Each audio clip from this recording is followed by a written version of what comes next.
When we ask why Germans supported Adolf Hitler, we're exploring one of the most troubling questions in modern history. How did a democratic nation embrace a leader who would lead them into catastrophic war and orchestrate mass murder? This isn't a simple question with a simple answer. It requires us to understand the context of Germany in the 1920s and 1930s, the fears and hopes of ordinary people, and the sophisticated methods Hitler used to gain and maintain power. It's crucial to understand from the start that support for Hitler wasn't universal, nor was it constant. Many Germans opposed him, some paid with their lives for that opposition, and support fluctuated based on circumstances. However, enough Germans did support Hitler, either actively or through passive acceptance, to allow him to consolidate power and pursue his devastating agenda. This examination will explore the economic desperation, political chaos, cultural anxieties, and propaganda techniques that created an environment where Hitler's message found receptive audiences. We'll look at how different groups in German society responded to Nazism and why they made the choices they did. Understanding this history doesn't excuse it, but it helps us recognize warning signs and vulnerabilities in democratic societies that can be exploited by authoritarian movements. To understand Hitler's rise, we must first understand the deep wounds Germany carried from World War I and its aftermath. The war that ended in 1918 left Germany devastated, not just militarily, but psychologically and economically. Germany had mobilized its entire society for war. Approximately 2 million German soldiers died, and millions more returned home wounded, physically or mentally. The home front had endured years of hardship, with severe food shortages that caused malnutrition and disease. Then suddenly the war was over. Germany had lost. What made this defeat particularly traumatic was how unexpected it seemed to many ordinary Germans. The German military had told civilians they were winning the war right up until the end. When the armistice was signed in November 1918, German troops still occupied foreign territory. To many Germans, it appeared they hadn't truly been defeated on the battlefield. They had been betrayed by politicians at home. This became the foundation of the infamous stab-in-the-back myth, which Hitler would exploit masterfully. According to this false narrative, the German military was on the verge of victory when socialist politicians, Jews, and other traitors on the home front sabotaged the war effort. This myth was factually wrong. Germany's military situation in 1918 was hopeless, but it provided a comforting alternative to accepting defeat. It gave Germans someone to blame and promised that Germany hadn't really lost. It had been betrayed. If the defeat itself was traumatic, the Treaty of Versailles that officially ended the war was seen as unbearably humiliating. Signed in June 1919, this treaty imposed harsh terms on Germany that most Germans perceived as vindictive punishment rather than fair peace terms. The treaty required Germany to accept full responsibility for starting the war through the War Guilt Clause.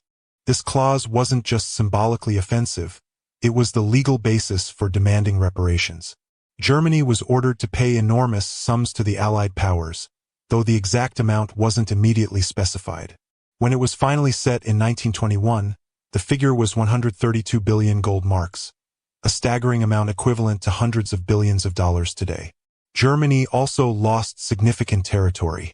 Alsace-Lorraine was returned to France, areas in the east were given to the newly reformed Poland, and all German colonies were taken away. The Rhineland, a German region bordering France, was to be demilitarized. The German military was drastically reduced, limited to 100,000 soldiers, prohibited from having an air force, and allowed only a token navy. For a nation with a strong military tradition, this felt like being stripped of national dignity. Germans across the political spectrum viewed Versailles as unjust. Even those who accepted that Germany bore some responsibility for the war felt the terms went too far. The treaty became a source of national resentment that poisoned German politics for years. Every political party from left to right initially opposed it. The politicians who signed it, because the alternative was even worse, were branded as traitors by nationalists. Hitler would make reversing Versailles a centerpiece of his appeal. He promised to restore German pride, rebuild the military, and reclaim lost territories. For Germans who felt humiliated and powerless, this message was intoxicating. Economic disaster created fertile ground for extremism. Germany experienced not one but two devastating economic crises in the span of a decade, each contributing to the conditions that brought Hitler to power. In the early 1920s, Germany experienced one of history's most severe cases of hyperinflation.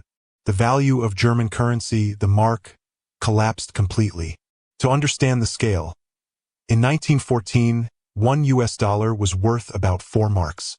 By November 1923, $1 was worth 4.2 trillion marks. What did this look like in everyday life?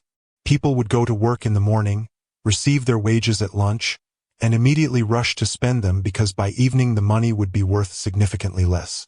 Workers were paid multiple times per day. People carried money in wheelbarrows and suitcases. A loaf of bread that cost 250 marks in January 1923 cost 200 billion marks by November. The causes were complex, rooted in Germany's method of financing World War I and the burden of reparations payments, but ordinary people didn't need to understand the economics to feel the impact. Life savings became worthless overnight. The middle class, shopkeepers, teachers, office workers, retirees living on pensions, saw everything they had worked for their entire lives evaporate. This crisis destroyed trust in democratic institutions and created a lasting insecurity. Even after currency was stabilized in late 1923, Germans who had lived through hyperinflation remained terrified it could happen again. They had learned that economic security was fragile, that the rules could change overnight, that the government might not protect them. This psychological scar made them vulnerable to anyone who promised stability and strength. Just as Germany was recovering from hyperinflation and beginning to experience some prosperity in the mid-1920s, the global Great Depression struck. The American stock market crash of 1929 triggered a worldwide economic collapse, but few countries were hit as hard as Germany. German recovery had been built partly on American loans. When those loans were suddenly called in and new investment dried up, the German economy imploded. Industrial production fell by roughly 40% between 1929 and 1932. By 1932, approximately 6 million Germans were officially unemployed, about 1 in 3 workers. The real figure was likely higher, as many people gave up looking for work or weren't counted in official statistics. Unemployment wasn't just about lacking money, though the poverty was severe. It meant losing purpose, structure, and dignity. Skilled workers who took pride in their crafts found themselves standing in bread lines. Young men who had never had a job saw no future. Families fell apart under the strain. The suicide rate increased dramatically. The Weimar Republic, Germany's democratic government, seemed helpless. Politicians squabbled while people suffered. Governments rose and fell rapidly, unable to form stable coalitions or implement effective policies. To many Germans, democracy appeared to be failing. This is when Nazi support surged dramatically. In the 1928 election, before the Depression hit, the Nazi Party received only 2.6% of the vote. In September 1930, after the Depression began, they got 18.3%. By July 1932, they were the largest party with 37.3%. The correlation between economic desperation and Nazi electoral success was clear. Hitler promised work, bread, and national renewal. He offered simple explanations for complex problems and presented himself as a strong leader who would cut through democratic inefficiency. For people who felt abandoned by the establishment, this was appealing. Germany's democratic system, established after World War I and known as the Weimar Republic, never gained the full loyalty of the German people. Understanding why requires looking at both the system's structural problems and the powerful enemies it faced from its inception. The Weimar Republic was born in defeat and crisis. It came into existence just as Germany lost World War I, signed the hated Versailles Treaty, and experienced revolutionary upheaval. From the beginning, it was associated in many Germans' minds with national humiliation rather than liberation. The political right, conservatives, nationalists, and militarists, never accepted the republic as legitimate. They longed for the monarchy that had been abolished and blamed democracy for Germany's defeat and disgrace. Many judges, military officers, civil servants, and professors remained monarchists at heart and actively undermined the democratic system. The political left was divided. Moderate socialists supported democracy, But communists wanted revolution to create a Soviet-style system. They viewed the Weimar Republic as a bourgeois sham and its socialist supporters as traitors to the working class. This split on the left would prove fatal when facing the Nazi threat. Even among those who supported democracy in principle, many Germans had little democratic experience or tradition to draw upon. The previous German Empire had been authoritarian, with the Kaiser and his appointed officials holding real power while the elected parliament had limited influence. Germans were accustomed to respecting authority and following orders from above, not engaging in the messy compromises of democratic politics. The Weimar Constitution contained structural flaws that extremists would exploit. It used a pure proportional representation system, meaning parties received seats in parliament based exactly on their share of votes, with no minimum threshold. This encouraged the formation of many small parties representing narrow interests, making stable coalition governments difficult to achieve. Governments rose and fell frequently. Between 1919 and 1933, Germany had more than 20 different governments. This instability made it hard to address long-term problems and created an impression of ineffectiveness. The Constitution also gave the president, elected separately from parliament, extensive emergency powers under Article 48. The president could dismiss the chancellor, prime minister, dissolve parliament, and rule by decree without parliamentary approval during emergencies. These powers were intended as a safeguard for the republic but would ultimately be used to destroy it. Weimar Germany was violent. Political parties had their own paramilitary organizations that fought literal street battles. The Nazis had the SA, Sturmabteilung or Storm Division, brown-shirt thugs who intimidated opponents and disrupted rival meetings. The Communists had their own fighting units. Political meetings routinely ended in brawls. Political assassinations were common. Hundreds of political figures were murdered during the Weimar period, mostly by right-wing extremists. This violence served Nazi purposes well. It created a sense of chaos and disorder that made people crave strong leadership and order. It intimidated opposition. And when Nazis participated in violence, they could claim they were only defending themselves or fighting communist revolution. The police and courts were heavily biased toward the right. Right-wing political violence was often punished lightly or not at all, while left-wing violence received harsh sentences. When Nazi thugs murdered opponents, they often received light sentences or were acquitted. This double standard emboldened the Nazis and demoralized their opponents. Weimar's democratic politicians made critical mistakes. They often seemed more interested in partisan advantage than in defending democracy itself. Moderate parties failed to form unified fronts against extremism. Conservatives cynically believed they could use Hitler and the Nazis for their own purposes, then control or discard him once he had helped them destroy the left. Most fatally, socialists and communists refused to work together against the Nazi threat. They spent as much energy fighting each other as fighting the Nazis. The communists, following orders from Moscow, denounced socialists as social fascists, and sometimes cooperated with Nazis against them. This division on the left allowed Nazis to rise despite the fact that, combined, left-wing parties had more support than the Nazis. By 1932 to 1933, Germany's democratic system was in crisis. Parliament couldn't function. Governments ruled by presidential decree. Street violence was endemic. Into this chaos stepped Hitler, promising to restore order through strength. Hitler's appeal wasn't only economic or political. It was deeply cultural and psychological. He tapped into anxieties about modernity, identity, and Germany's place in the world. The 1920s in Germany, particularly in cities like Berlin, were a time of rapid cultural change. Weimar culture was vibrant, experimental, and progressive, which also made it threatening to traditional values. Women cut their hair short, wore shorter dresses, smoked in public, and demanded equality. Homosexuality was more visible than ever before. Art became abstract and challenging. The entertainment was cosmopolitan and jazzy. For traditional Germans, particularly in small towns and rural areas, among religious communities, and among older generations, this felt like moral decay. They saw traditional gender roles, sexual morality, and German culture being eroded. The cities seemed decadent and foreign. The Nazis positioned themselves as defenders of traditional values and German culture.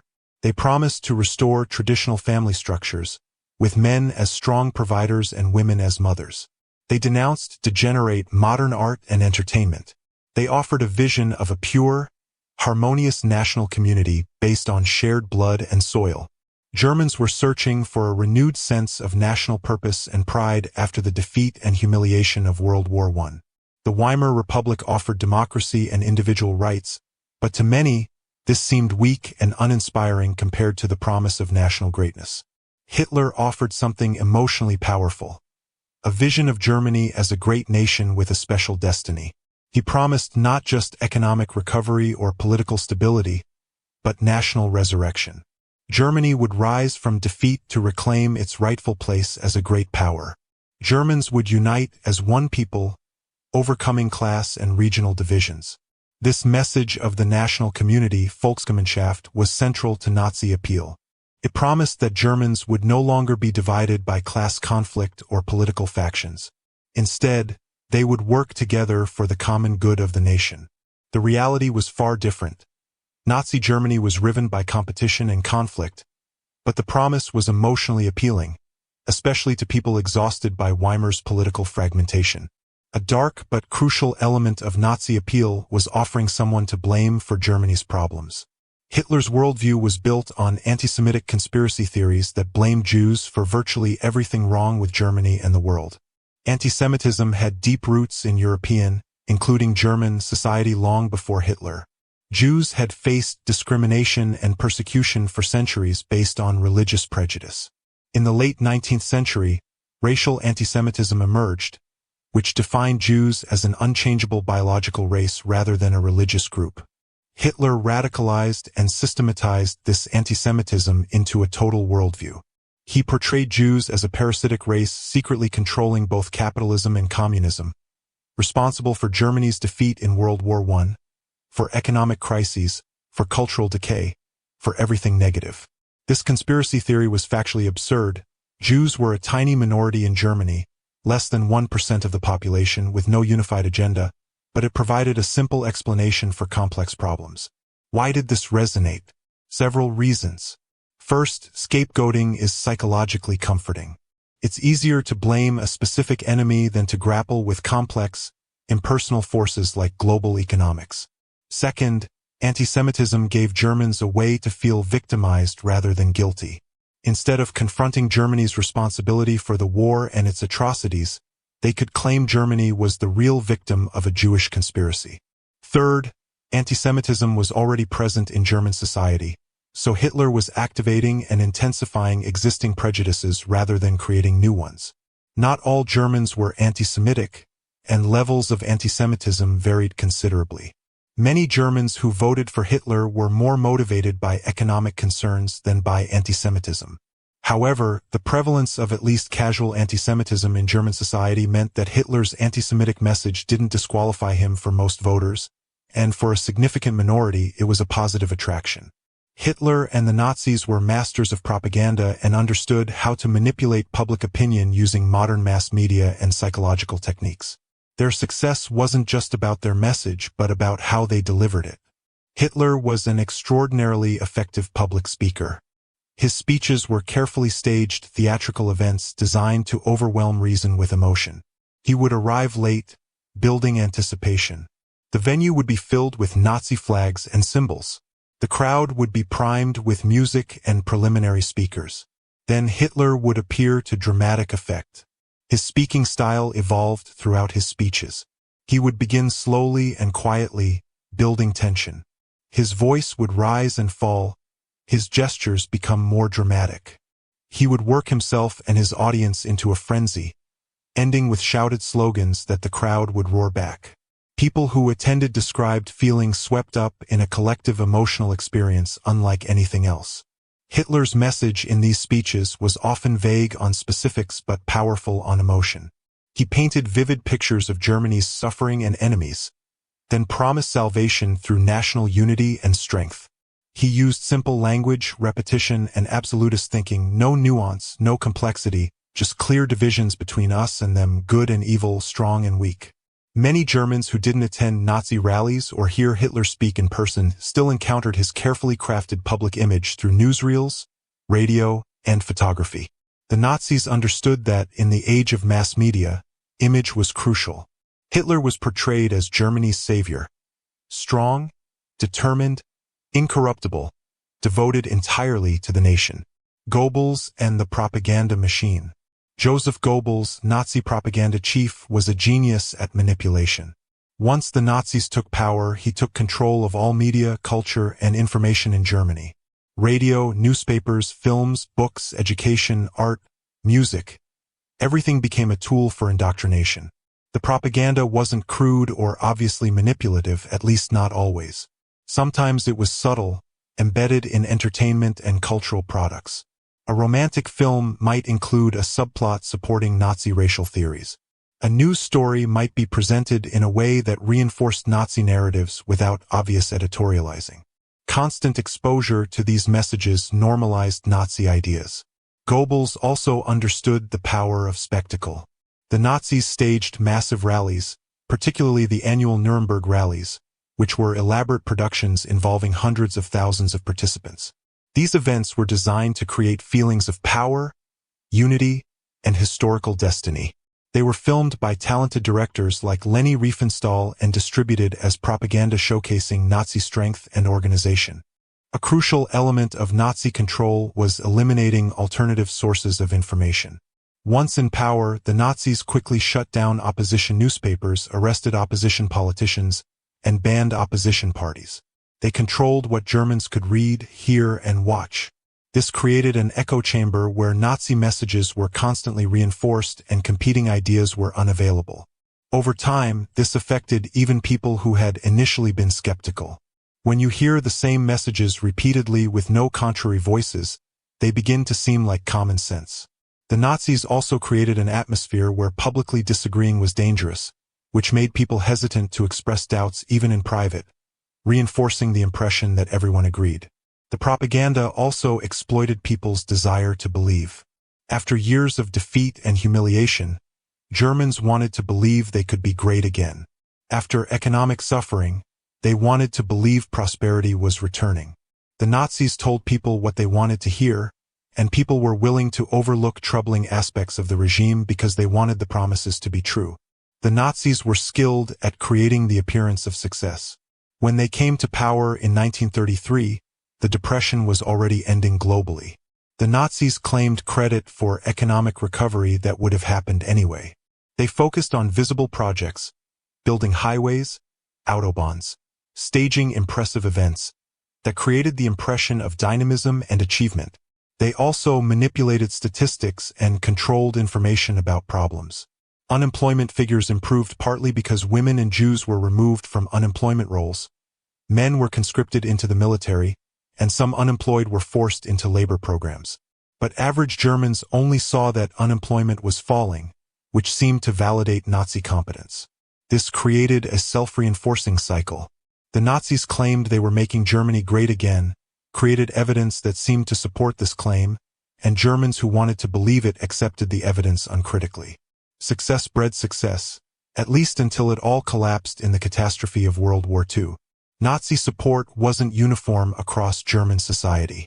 Different groups responded to Hitler based on their particular circumstances, values, and interests. The working class gave Hitler the least support. Industrial workers in cities, particularly those in unions or with connections to socialist and communist parties, were the most resistant to Nazi appeals. These workers had strong class consciousness and loyalties to left-wing parties that directly opposed Nazism. However, the working class wasn't immune. Some workers, particularly younger workers without strong union ties or those who were long-term unemployed and desperate, did support the Nazis. The Nazi promise of jobs and the destruction of the class system in favor of a national community appealed to some workers who felt abandoned by traditional left-wing parties. Once the Nazis took power, they destroyed independent labor unions and incorporated workers into Nazi-controlled organizations. They used a combination of repression and benefits. Some workers did see their situations improve, to gain acquiescence if not enthusiastic support. The Nazi program of strength through joy, Kraft durch Freude, provided subsidized vacations, entertainment, and leisure activities that gave workers benefits they associated with the regime. The middle class, small business owners, office workers, civil servants, teachers, and similar groups gave the Nazis particularly strong support. This group had been devastated by hyperinflation, feared the depression, and felt threatened from below by the working class and from above by big business. The middle class feared communism intensely. They owned small amounts of property and had modest social status that they feared losing in a communist revolution. The Nazis positioned themselves as the firmest defense against communism, which strongly appealed to middle-class Germans. The middle class also responded to Nazi appeals to traditional values and order. Many middle-class Germans felt that Weimar democracy was too chaotic and that modern culture was threatening their way of life. The Nazi promise to restore order and traditional values resonated strongly with these anxieties. Small business owners specifically hoped the Nazis would protect them from competition from big department stores and Jewish-owned businesses. The Nazis encouraged this hope with rhetoric against big business and promises to help the little man. Though in practice, big business often benefited under Nazi rule. Germany's traditional elites, aristocrats, military officers, industrialists, high-level bureaucrats, had mixed responses to Hitler. Many were initially skeptical or contemptuous of this Austrian-born former corporal with his vulgar mass movement. They saw him as an upstart and the Nazis as rabble. However, elite opposition to Hitler was ultimately weak because the elites hated and feared the left more than they distrusted Hitler. They saw the Nazis as useful allies against communism and socialism. Conservative politicians cynically believed they could control Hitler once they brought him into government. As Vice-Chancellor Franz von Papen famously said, they thought they could hire Hitler and would push him into a corner where he couldn't do much harm. This calculation proved catastrophically wrong. Many industrialists supported the Nazis financially, seeing them as anti-communist and hoping they would suppress labor unions and create business-friendly conditions. The military appreciated Nazi rearmament plans and the promise to reverse Versailles.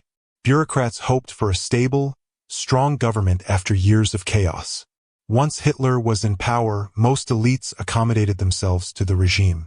Some out of genuine support, some from opportunism, some from fear. Those few who resisted or objected were removed, and the rest went along. Rural areas gave the Nazis stronger support than cities did. Farmers faced agricultural depression. Crop prices had fallen, debt was crushing, and young people were leaving for cities. The Nazis promised to protect agriculture, restore profitability, and honor farmers as the backbone of the German race. The Nazi ideology of blood and soil, Blut und Boden, elevated rural life and agriculture as pure and authentically German, in contrast to supposedly corrupt and foreign-influenced cities. This appealed to rural Germans' sense of identity and their resentment of cities. Rural areas also tended to be more religious, traditional, and conservative, making them receptive to Nazi appeals to traditional values. They were less exposed to the cosmopolitan culture of Weimar cities and more concerned about its influence.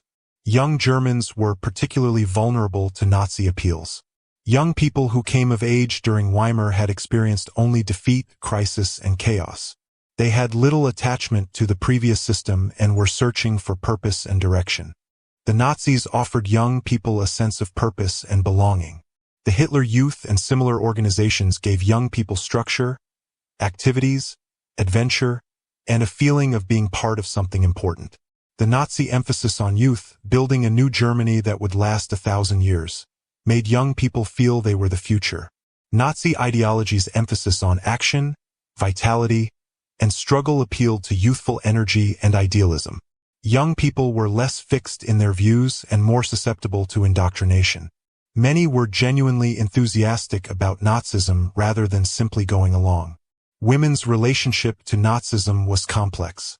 Nazi ideology was explicitly patriarchal, emphasizing women's roles as wives and mothers.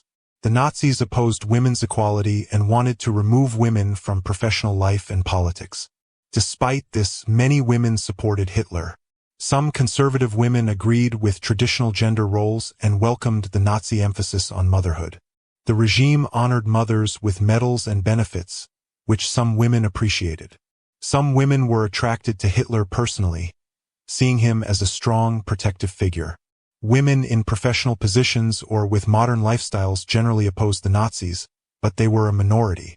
Most women at the time held relatively conservative views about gender roles and didn't see Nazi policies as particularly extreme or threatening. Catholics and Protestants responded somewhat differently to Nazism.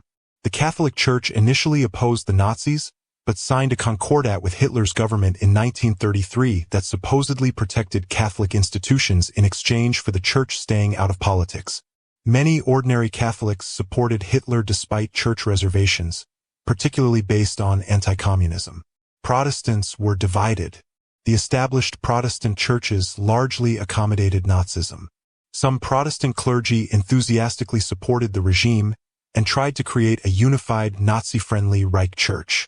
However, a minority formed the Confessing Church to resist Nazi interference in religion, producing some of the regime's most prominent opponents, like Dietrich Bonhoeffer.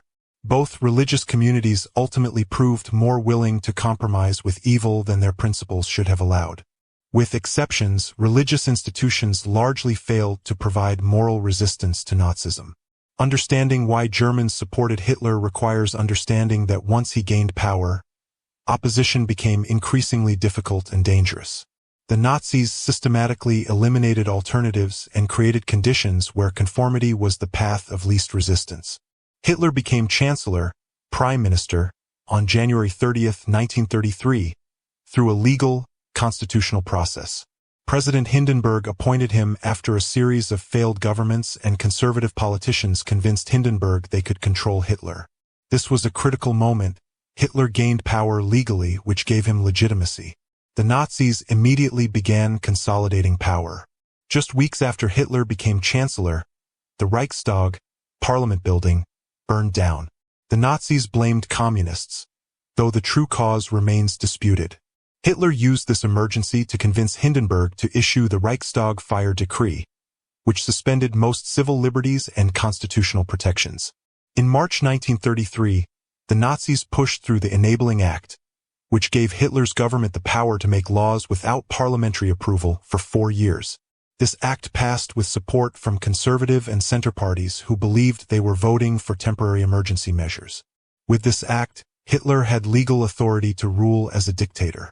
Over the next months, the Nazis systematically eliminated all other political parties, either banning them or pressuring them to dissolve themselves. By July 1933, Germany was a one-party state. Hitler had achieved dictatorship through a combination of legal measures and intimidation, all within 6 months of becoming Chancellor. The Nazis created a sophisticated apparatus of terror that made opposition extremely dangerous. The SS, Schutzstaffel, and Gestapo, secret police, monitored the population for any signs of dissent. People could be arrested and imprisoned without trial in concentration camps, which were initially created for political prisoners. The Nazis encouraged Germans to inform each other. Neighbors denounced neighbors, children informed on parents, colleagues betrayed colleagues. People learned to be careful about what they said, even in private, because any expression of dissent could lead to arrest. The terror wasn't indiscriminate. Most Germans who kept their heads down and didn't actively oppose the regime could live relatively normal lives. But everyone knew that opposition could mean imprisonment, torture, or death. This created a climate of fear that discouraged resistance. The Nazis pursued Gleichschaltung, the coordination or alignment of all aspects of society with Nazi ideology. Every organization, sports clubs, professional associations, cultural organizations, student groups, was either taken over by the Nazis or dissolved. Independent institutions that might serve as centers of alternative authority or thinking were eliminated. This meant that Germans encountered Nazi ideology everywhere. You couldn't play sports, pursue hobbies, participate in professional life, or engage in community activities without encountering Nazi organizations and ideas. There was no escape from the regime's presence and message. Economic benefits and Volksgemeinschaft. The Nazis used benefits as well as threats to gain support. For those who conformed, life under the Nazis could be good. Unemployment fell dramatically, though partly through statistical manipulation and rearmament. Wages for employed workers increased. The economy grew. The Nazi concept of Volksgemeinschaft, people's community, meant that Germans who fit the Nazi definition of belonging, those of German blood without Jewish ancestry or genetic disabilities, were made to feel part of a privileged collective. They received benefits, felt included, and were told they were special. This created complicity. People who were benefiting from the system had a stake in its continuation. Those who received stolen Jewish property, advanced in careers because Jewish competitors were eliminated, or simply enjoyed the nationalistic pride of Nazi pageantry had reasons to support or at least not oppose the regime. By the mid-1930s, opposing Hitler was extremely difficult. The mechanisms of democratic opposition had been eliminated. Organized resistance was nearly impossible due to surveillance and terror. Individual resistance could cost you and your family everything. Most people aren't heroes.